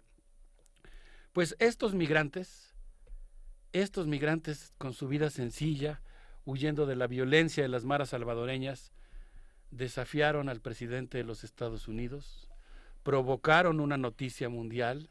De alguna manera yo diría que concitaron una reacción de dignidad de la sociedad mexicana que hacía mucha falta, y en ese sentido yo me atrevería, por supuesto con todas las diferencias salvadas, a compararlos con ese acto de Rosa Parks, que al subirse a un autobús y sentarse en un asiento que estaba destinado para blancos, desata todo un proceso de toma de conciencia de los afroamericanos. El domingo 1 de abril, Donald Trump tuiteó: México está haciendo muy poco, si no es que nada, para evitar que las personas migrantes de Centroamérica lleguen a México a través de su frontera sur y a partir de ahí lleguen a los Estados Unidos. Es un caso realmente inaudito, porque directamente el presidente de los Estados Unidos, con el inmenso poder que lo caracteriza y que hoy está concentrado en preparar un ataque contra Siria en un momento de mucha tensión, porque Rusia ya dijo que va a responder a cualquier ataque de misiles y que va a destruir la fuente de origen de esos misiles. Este presidente de Estados Unidos, que encabeza el aparato militar más grande del mundo, se dirige específicamente a la caravana y le exige al gobierno mexicano que haga algo para disolverla. El 2 de abril, la Casa Blanca afirmó en un documento que las fronteras porosas, las lagunas legislativas y la falta de recursos económicos han auspiciado, y usa esta expresión, Luisa, oleadas de niños migrantes no acompañados que se aprovechan de la debilidad de las leyes estadounidenses, explotan las debilidades del sistema migratorio e ingresan a territorio estadounidense. Ese flujo de migrantes, dice el comunicado de la Casa Blanca, crecerá debido a una caravana que se aproxima a territorio estadounidense desde México. Y en ese momento, agrega Trump, en un discurso: yo le dije al gobierno mexicano que tenía que impedir que la caravana llegue a Estados Unidos. Les dije francamente, tienes que hacerlo. Para vergüenza de nuestro país, ese día las Secretarías de Relaciones Exteriores y la Secretaría de Gobernación de México, encabezadas respectivamente por el doctor Luis Videgaray y el doctor Alfonso Navarrete Prida, emitieron un comunicado conjunto que voy a parafrasear, pero muy ceñido a lo que el texto dice literalmente, en el que manifiestan su disposición a velar por los derechos de los migrantes y cooperar en materia migratoria con los demás países de la región. Y afirmaron, y ahora lo cito, esta caravana se lleva a cabo cada año en estas fechas desde 2010 y se encuentra integrada principalmente por migrantes provenientes del Triángulo del Norte de Centroamérica, Guatemala, Honduras y El Salvador, cuyo ingreso a territorio nacional se dio sin cubrir los requisitos de ley. Por esta razón, participantes de esta manifestación se encuentran sujetos a un procedimiento administrativo migratorio, en tanto que alrededor de 400 han sido ya repatriados a sus naciones de origen con estricto apego al marco legal y pleno respeto a sus derechos humanos. Termina la cita de este vergonzoso comunicado. El comunicado agrega que México, a diferencia de otros años, ofreció en esta ocasión visas de asilo humanitarias a algunos integrantes de la caravana y reitera que el punto de salida de México tiene que ser por los lugares claramente establecidos. Según una nota de New York Times, los agentes del Instituto Nacional de Migración de México se acercaron a la caravana, hablaron con los migrantes, les tomaron sus datos y siguieron un camino, esto lo dice la nota de New York Times, siguieron un camino que consistió en deportar a algunos, amenazarlos, arrestarlos, y a otros tomarles sus datos y ofrecerles visas humanitarias. Desde luego me parece prudente que les hayan ayudado, pero la intención clara era la de responder a las presiones norteamericanas. Este comunicado es una vergüenza para nuestras instituciones y esto pues ocurrió el día lunes 2 de abril, lo cual pues desde mi punto de vista pues es verdaderamente vergonzoso. A ver, no sé lunes 2 de abril es este comunicado. ¿Cuándo es el discurso de Enrique Peña Nieto diciendo, señor Trump, sus frustraciones lléveselas a su casa? El 5 de abril. Es decir, en 3 días se les ocurre cambiar el discurso ya que habían realizado todas estas acciones. Sí, no, incluso fue tan bochornoso el asunto de este comunicado que al día siguiente, el miércoles 3 de abril, no, es lunes 2, martes 3 de abril, la Secretaría de Gobernación emite un segundo comunicado y aclara que la política migratoria de México es absolutamente soberana y que en ningún momento ha procedido respondiendo a presiones externas. Por eso quise leer el documento, porque me parece peligroso. Sí, y la denuncia por parte de organizaciones y activistas de derechos humanos de los procedimientos del Instituto Nacional de Migración, que a la luz de ciudadanos que no están familiarizados con estos procedimientos, pues son vergonzosos, son penosos, porque finalmente están en una norma que no establece México, sino que los organismos de cooperación internacional, en este caso fundamentalmente Estados Unidos, señalan para nutrir sus bases de datos sobre los perfiles genéticos, físicos, morfológicos de los migrantes, tatuajes, estructura de la piel, de DNA, señas particulares que da la impresión de quienes son sometidos a este escrutinio para detectar la delincuencia organizada que pasa a través de las fronteras, pues son penosos, son como cobayas, como animales en un laboratorio. Imagino a estas personas desnudas en manos de las cámaras, de los rastreos metodológicos que el instituto infiere, que son perfectamente legales, pero que son francamente vergonzosos, como tú lo señalas, de cómo son tratados de una manera tan cosificadora, tan insultante, ¿no? ¿Qué descripción tan pues conmovedora haces, Miguel Ángel? Desde luego coincido contigo en que es indignante el trato al que son sometidos buena parte de los migrantes. Creo que en buena medida la llamada cooperación bilateral en materia migratoria pues ha sido un eufemismo para ocultar una clara injerencia del gobierno norteamericano en el establecimiento de las políticas migratorias mexicanas. Por supuesto, estoy consciente de que hay mucha gente en la Secretaría de Gobernación y en el Instituto Nacional de Migración que no comparte la idea de esta cesión de la soberanía mexicana. Me imagino que ¿se pronuncian? Que los dos comunicados, el del día 2 y el del día 3, que son francamente contradictorios, expresan también el sentir de buena parte de los funcionarios mexicanos. Una de las dudas que comenzó a circular desde ese día justamente era qué significaban estas visas humanitarias y cómo en cierta medida colaboraban a la deshumanización de los migrantes más allá de humanizarlos, ¿no? En este sentido de los Estados Unidos llamando justamente a los migrantes olas de niños malvados, nada le faltó decir perversos niños que quieren pasar nuestra frontera y en nuestro país dicen, bueno, les vamos a dar su visa humanitaria, por favor tome el número 3 y sálgase por la puerta de atrás, ¿no? ¿Qué pasa justamente cuando tenemos estas supuestas políticas públicas que ayudan a los ciudadanos o a los habitantes del mundo y que en realidad solamente son el numerito como para que ya le llegue, pero en voz baja, por favor? Yo creo que México ha tenido una política de asilo y refugio que ha sido verdaderamente ejemplar en muchos sentidos y en muchos casos. Desconozco particularmente el detalle, digamos, que acompaña a las visas humanitarias. Sí. Creo que esta, digamos, generosidad con la que México suele recibir a las personas que buscan refugio es parte de esta brillante historia de las relaciones internacionales que tiene nuestro país, cuya tradición debemos conservar, y me temo que en este caso el otorgar las visas de esta manera tenía la intención de disolver la caravana. Dice la nota de The New York Times que cuando la caravana salió de Tapachula tenía 1,500 integrantes y cuando llegó a Matías Romero ya tenía nada más 1,100. Yo en este caso me pararía cautamente en el plano de alguien que está investigando sobre el tema, al que le hacen falta más detalles. Sí. Estoy ya diciendo cosas que me preocupan mucho, que sé con certeza. Habría que ver exactamente qué pasó, ¿no? Habría que seguir averiguando qué pasó. Por lo pronto, el 3 de abril, durante un desayuno en la sala del gabinete de la Casa Blanca para coordinar acciones contra Rusia en el Mar Báltico, en un encuentro que tuvo Donald Trump con los presidentes de Estonia, Latvia y Lituania, el presidente norteamericano afirmó, cito, pero haremos cosas con México. Y ellos tienen que hacer esto, se refiere a disolver la caravana. De lo contrario, no voy a hacer el trato con el Tratado de Libre Comercio de América del Norte. Hablé con el general Matis para que resguardemos nuestras fronteras con militares mientras no tengamos el muro. Es un gran paso.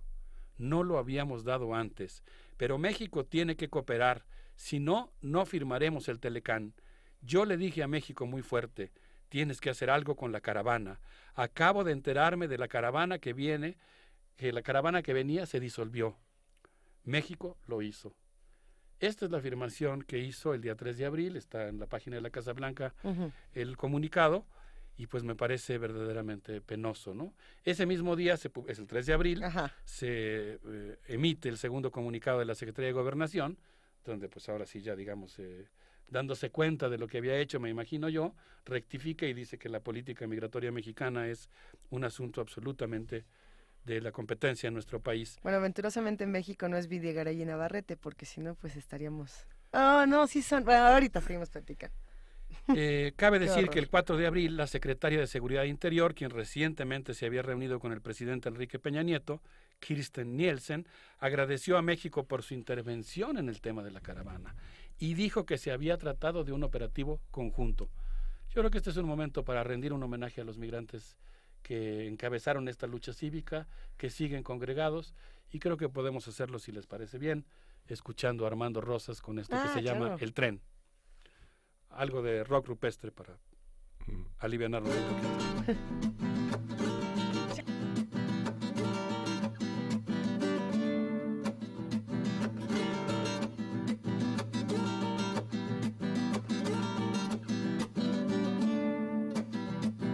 Oigan, señores, el tren que lejos se va silbando. Oigan, los silbidos que echa cuando ya va caminando. Oigan, y oigan, señores, oigan, al tren caminar, el que se lleva a los hombres a la orilla del mar.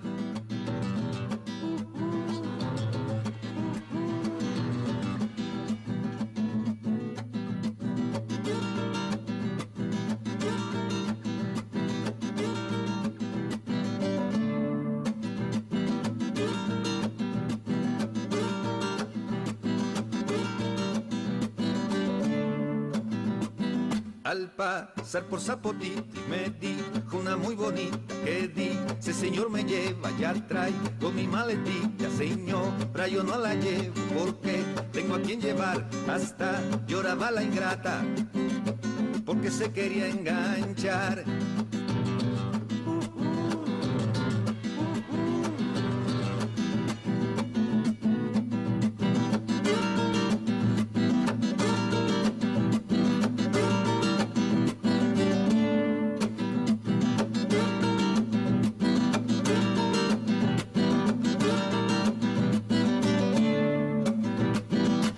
Oigan, señores, el tren que lejos se va silbando. Oigan, los silbidos que echa cuando ya va caminando. Oigan, y oigan, señores, oigan, al tren caminar, el que se lleva a los hombres a la orilla del mar. Y bueno, pues seguimos aquí en Primer Movimiento en los mundos posibles del doctor Alberto Betancourt, leyendo algunos de los comentarios que hacen los que justamente hacen comunidad con nosotros. Le mandamos un gran abrazo a Tania Mafalda, que nos dice: regreso de vacaciones, encontramos migrantes en las carreteras pidiendo ayuda, algunos vendiendo flores hechas con latas de refresco y con la gigantesca encima indiferencia de quienes pasan sin verles. Ese es el tuit que nos comparte y esa es la sensación que muchos tuvimos en los últimos días. ¿Quién lo mandó? ¿Tania Mafalda? Tania Mafalda. Le mandamos un saludo, por supuesto. Y bueno, pues ahí está la sensación, Alberto Betancourt. Sí, la verdad es que es muy preocupante esta situación. Me causa mucha admiración y me concita un gran cariño esta acción que puede realizar alguien en una situación de desesperación, huyendo de la represión. Tuve oportunidad de hablar con algunos integrantes de la caravana, específicamente con Josael Romero, el día de ayer, y pues me explicaba que en Honduras se están viviendo las consecuencias de este golpe de Estado blando. Existe una situación de militarización de las ciudades, particularmente en Tegucigalpa. El ejército actúa con una conducta muy represiva. Eso forma parte de la explicación que lleva a los migrantes a buscar un mejor destino.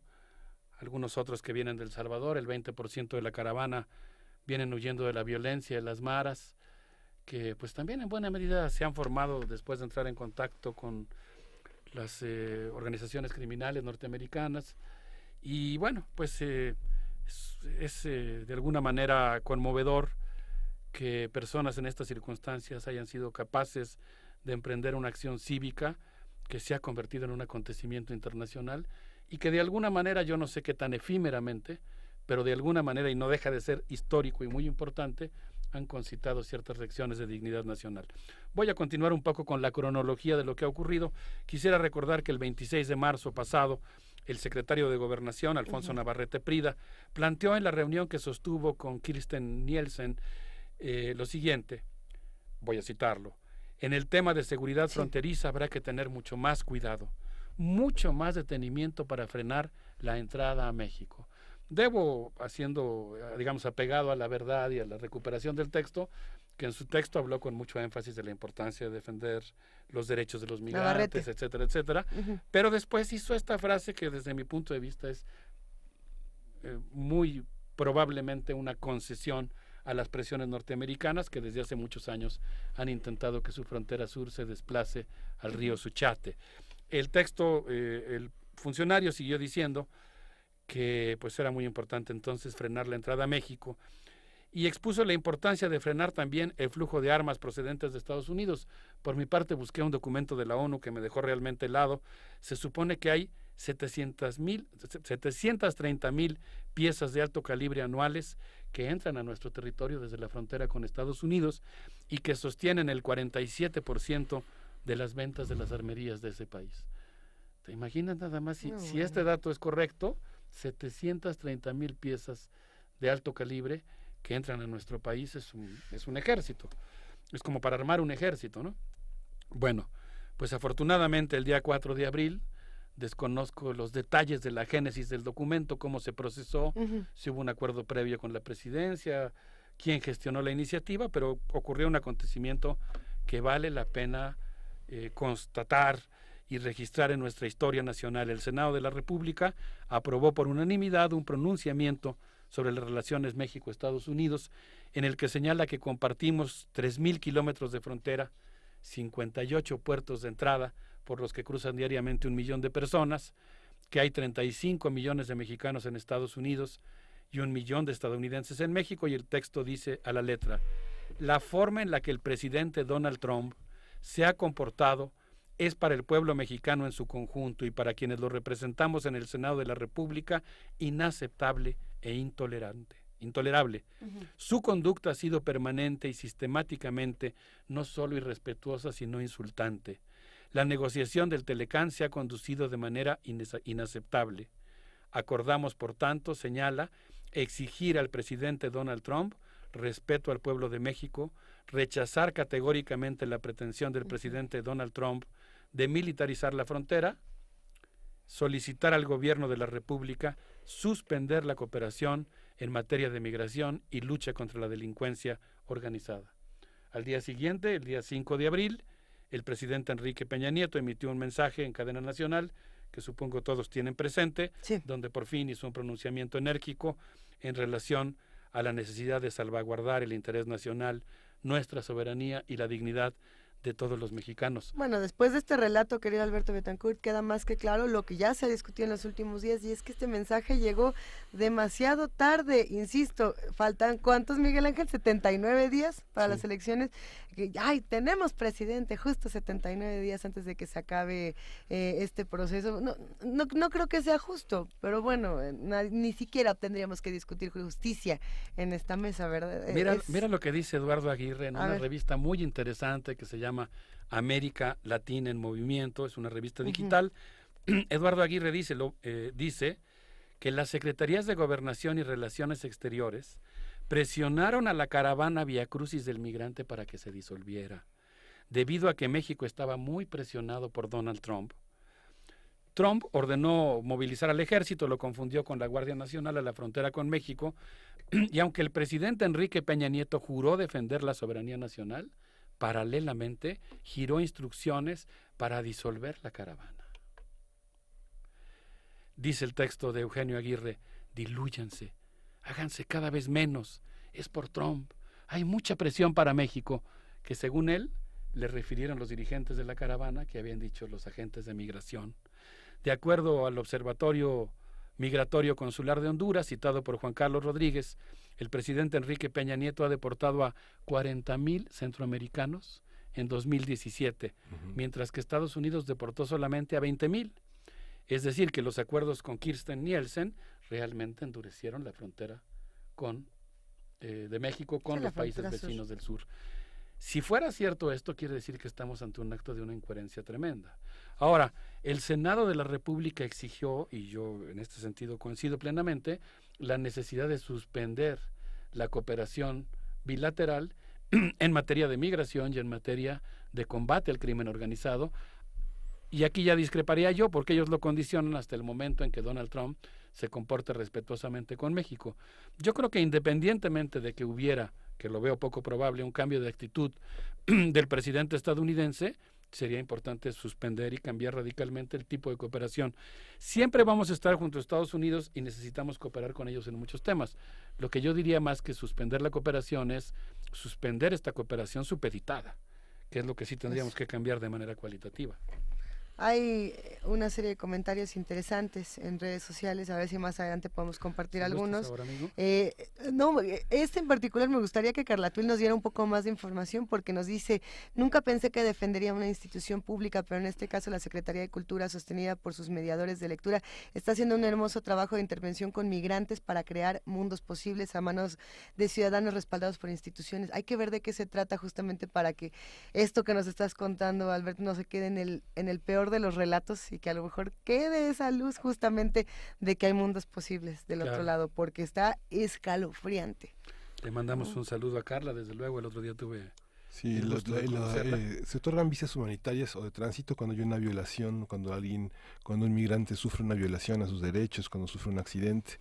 Pero en todo este plan que se hizo después de la visita de Enrique Peña Nieto con Obama, y que el plan Frontera Sur está vigente desde 2014 con acciones muy precisas, como por ejemplo tener una vigilancia exhaustiva en torno a las líneas ferroviarias, y que muchas personas, como las que recoge sus testimonios, Alberto, han señalado que detienen el tren.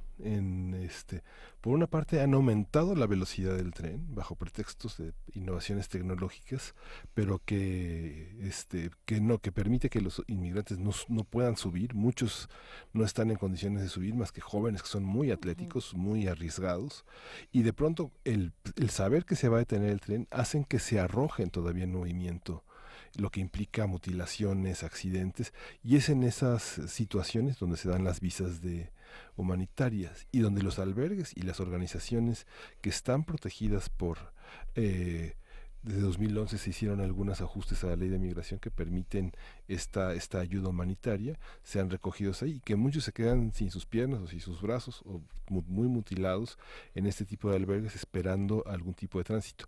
El tránsito lo que permite, la visa de tránsito, la visa humanitaria, es llegar a Estados Unidos porque argumentan tener algún familiar y se les facilita el tránsito sin tener que mostrar, se les da papeles provisionales y se da fe de que nacieron en tal año, de que son provenientes de tal ciudad y las características físicas, color de ojos, de todo lo que viene en el pasaporte, estatura, ¿no? Sí, aquí en Mundos Posibles dimos cuenta de cómo el anterior embajador de los Estados Unidos en México se jactaba, la información es pública, se encuentra en la página de la Embajada estadounidense en México, de haber dotado el equipo para obtener información biométrica de quienes cruzan la frontera. Se trata de una base de datos conjunta, exactamente lo que estás diciendo, una cámara que toma la forma de la pupila de los ojos, el lóbulo de la oreja, una serie de datos biométricos que permiten identificar plenamente a las personas y que es compartida, lo cual quiere decir que la base de datos la manejan pues los estadounidenses. Y yo creo que ese es el tipo de cosas que nosotros tendríamos que revisar. Vuelvo a citar a mi amigo, espero no estar traicionando el espíritu de sus palabras, Rodolfo Hernández Corchado, quien dirige la página Huellas Mexicanas, quien me decía en alguna ocasión, lo habíamos mencionado aquí, pero creo que no está de más evocarlo, que el fenómeno de la migración tiene que entenderse como un fenómeno de proletarización. Es decir, si utilizamos un aparato teórico marxista y nosotros reivindicamos la idea de que ¿por qué está migrando la gente? Porque los megaproyectos que se están construyendo en Honduras, Costa Rica y Guatemala, entre otros lugares, en El Salvador, perdón, son megaproyectos que están despojando a las personas de sus territorios, las están dejando sin nada, literalmente las están proletarizando, y eso es lo que las obliga a migrar. Es decir, la migración es esencialmente un proceso de proletarización, un proceso de despojo que culmina con que la gente tiene que viajar a las ciudades de su propio país o de otros países para vender su fuerza de trabajo y convertirse, sumarse, ingresar al ejército de mano de obra industrial. Entonces, pues nosotros tendríamos que pensar en otra manera de evitar las causas que provocan la migración. Quisiera despedirme citando el testimonio a través de Luis Carlos Rodríguez, quien habla de que Jaime Alexander Variega, de 35 años, sufre laceraciones en los pies tras haber caminado para cruzar El Salvador y Guatemala a pie.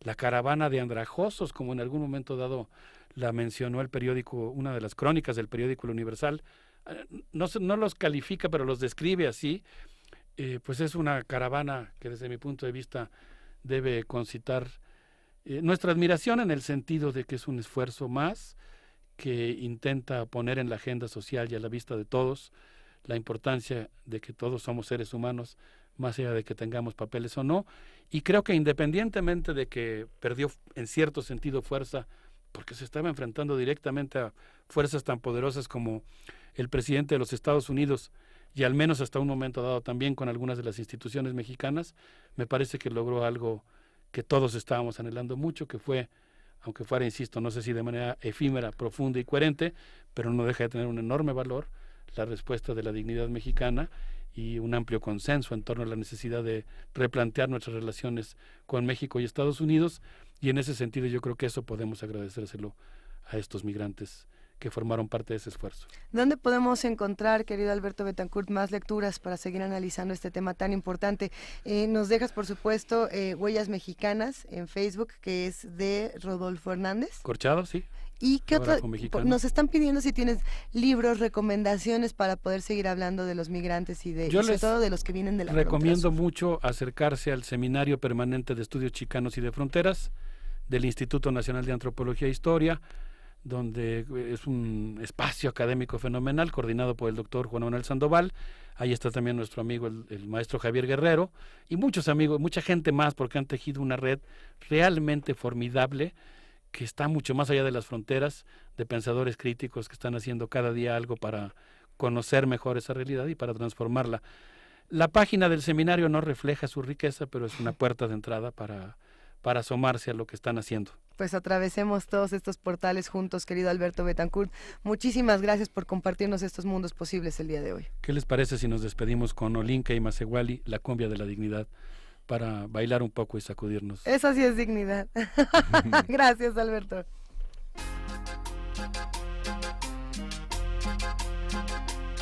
Y todo el mundo con la mano arriba y moviendo la cadera, cadera. Hagamos de esta danza un movimiento por la paz, un movimiento de justicia y dignidad. Cumbia, cumbia de la dignidad, oye no.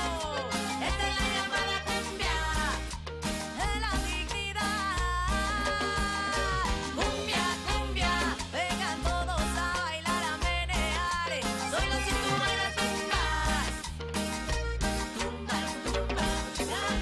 Una rabia que nos da la fuerza pura para reaccionar. Identidades olvidadas, huecos de inhumanidad. Somos el rostro colectivo que sobrevive a toda la adversidad.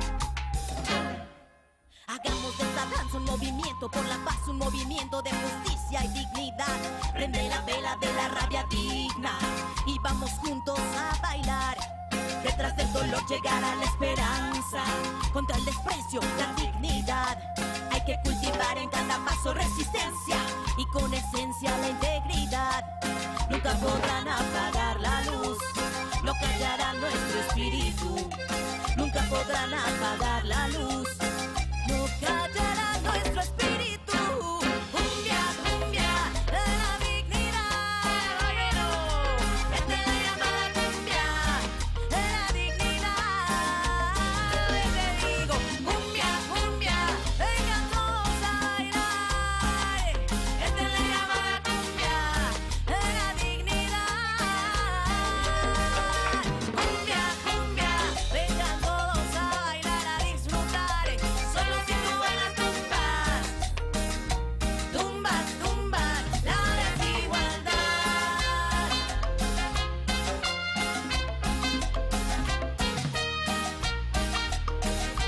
Tumbala, tumbala, tumbala, tumbala, tumbala.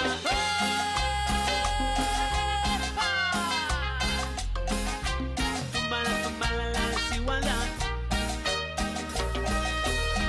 Si no puedo bailar tu revolución, a mí no me interesa. La música del corazón es la que nos trae interesa. Si quieres luchar, que sea con amores, es la única fuerza capaz de liberar el dolor, el odio y toda la tristeza. Así que escucha, nuestra lucha no será con balas, será con teatro, video, pinturas, canciones y palabras como Frida. No necesitamos pies, tenemos alas. Volamos desde tus oídos a tu conciencia sin escalas.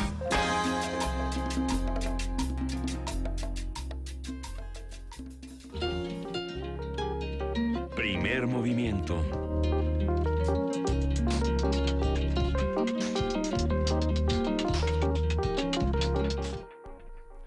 Los otros libros. Ya está Carlos Narro, organizador de este encuentro tan importante para nosotros en Radio UNAM y para las editoriales independientes, para la presentación de nuevos sellos, de nuevas discusiones, para los hombres que editan y leen de verdad, que leen en serio y que están lejos del mercado, ¿no? Buenos días, querido Carlos Narro, ¿cómo estás? Muy bien, ¿cómo estás tú, Luisa, Miguel? ¿Cómo están? Pues muy contentos de que ya vamos a hacer a partir de este fin de semana un espacio dedicado en esta zona de la ciudad a poner a la mano de muchísima gente libros que difícilmente están con una permanencia abierta en librerías. Cuéntanos de este esfuerzo que año con año hacemos aquí en Radio UNAM. Pues fíjate que sí, es una de las actividades de de cultura de la estación que más nos gustan y a las que más cariño le tenemos, porque en efecto nos pone en contacto con editores, autores, gente cuya vida gira en torno al libro, que tienen propuestas muy interesantes, que tienen una propuesta distinta. El nombre de los otros libros inspirado en un libro del poeta Raúl Renan, justamente hace la referencia a que esas editoriales no son distintas nada más como a veces pensamos porque no tienen un subsidio estatal o porque son pequeñas, son distintas porque hacen libros distintos. Hacen libros que si no fuera por ellos no llegarían al mercado. Y con eso me refiero a una gama tan grande de posibilidades en el libro, desde aquellos que nos presentan libros en formatos insólitos, pues de pronto en una caja de cerillos vamos encontrando parecerían pequeñas notas que en realidad son un poema cada una, hasta aquellos que el contenido nos puede parecer también como insólito, ¿no? ¿Quién se pone a traducir la poesía escrita en el lenguaje de Vietnam? ¿No? ¿Quién se pone a traducir la poesía africana? Y entonces nos vamos encontrando que en la gama de estos editores hay una gran cantidad de cosas, ¿sí? Desde el libro que ellos quisieran encontrar en el mercado y no encuentran, hasta las editoriales en las que también el poeta que se cansó de proponer sus versos por todos lados ha decidido de pronto mejor publicarse él mismo. Me recuerdas, querido Carlos Narro, justamente al lema de esta editorial independiente Antílope, que decía justo algo así como, nosotros hacemos los libros que queremos leer, en este mercado editorial donde a veces no encontramos la opción que estamos buscando, ni siquiera, porque no existe, porque todo se tiene que vender, todo se tiene que comprar, todo tiene que pertenecer al rockstar literario, y nos perdemos de tantas voces tan importantes y de tantas propuestas y de tantos juegos que se pueden hacer con los libros. Los libros también son para jugar, para sentirse, para tenerlos en las manos y apapacharlos, no solamente por lo que viene escrito, ¿no? Todos estos libros de artista que siempre se encuentran en los otros libros, en este tianguis de la diversidad textual, son sin duda fascinantes. Sí, por supuesto, pero además una maravilla, que estos libros fascinantes y estos libros que no vamos a encontrar en otro lado, también por las características mismas de cómo son producidos y cómo llegan a nuestras manos, en los que no traen una gran inversión en publicidad atrás de ellos, o no traen una gran inversión en gastos de distribución y demás, nos vamos a encontrar con que todos estos libros tienen además un precio más accesible que lo que normalmente esperaríamos encontrar en una librería. Entonces, por 3 días, el patio de Radio Universidad y nuestra aula grande se convierten en una hermosa y extraordinaria librería en la que vamos a tener acceso a muchísimas cosas, y en el que a diferencia de lo que nos pasa en otras librerías, cualquiera de quienes nos atiendan para hablarnos de un libro que nos ha interesado tiene mucho más conocimiento de lo que tiene ahí en su mesa, en su stand, que lo que normalmente tiene un vendedor de libros. Aquí nos encontramos con vendedores de libros cuya vocación es precisamente el libro mismo. Podemos mencionar, antes de despedirnos, querido Carlos, algunos de los editoriales que van a estar en este tianguis de la diversidad textual. Sí, por supuesto. Por supuesto. Cuéntanos. Soy un poco injusto porque no me voy a acordar de todas y porque además son más de 50. Ah, pues antojamos para que vengan. Unas cuantas, ¿no? O sea, voy a mencionar, por ejemplo, a Acapulco, Diéresis, Mo, Generación, Ediciones Sin Nombre, en fin, es una gran cantidad de editoriales. Y sin duda será una experiencia única, como siempre lo es con ustedes, con estos otros libros. Sexto Tianguis de Diversidad Textual, aquí en Radio UNAM, Adolfo Prieto 133, Colonia del Valle, a 2 cuadras del Metrobús Amores. Queridísimo Carlos Narro, subdirector de Extensión Cultural de Radio UNAM, repetimos ahora sí que los días y a qué hora nos vemos. ¿Tú qué día vas a estar para irte a saludar? Yo voy a estar los 3 días. Sí, vamos a inaugurar mañana a las 5 de la tarde, cerramos a las 9 de la noche. En el Inter vamos a tener algunas otras actividades, algunas que van a tener repercusión en nuestro espacio radiofónico al aire, y otras que van a ocurrir ahí directamente. Por ejemplo, el día de mañana desde las 6 de la tarde vamos a tener un taller de origami, de fabricación de grullas, en el que una actividad en la que estamos en contacto con alguien que ha colaborado mucho desde hace muchos años con Radio Universidad, que es la artista Marisano, pero ahora con un proyecto que involucra la dirección de danza de la propia Coordinación de Difusión Cultural. Luego, bueno, pues el sábado, que es el día más largo de la feria, abrimos a las 10 de la mañana, cerramos a las 9 de la noche, y el domingo, para cerrar, nada más nos vamos el mediodía, que es de las 10 de la mañana a las 2 de la tarde. Quedamos súper antojados. En todo este tiempo vamos a tener lecturas de poesía, lecturas de narrativa, en fin, en el mismo espacio donde están los estudiantes. Pues ahí nos vemos, Carlos, nos vemos el viernes y bueno, seguimos mañana comentando algunas de las actividades. Se nos acabó, llegan los spots, irremediablemente la cortina se baja, pero estamos aquí. Gracias, Carlos. Gracias. Hasta luego, Carlos. Gracias a todos los que hacen posible Primer Movimiento. Nos vamos porque sí, ya llegó el spot, querido Miguel Ángel. Ya nos alcanzó el Gracias. Gracias, esto fue Primer Movimiento. El mundo desde la universidad. Hasta mañana.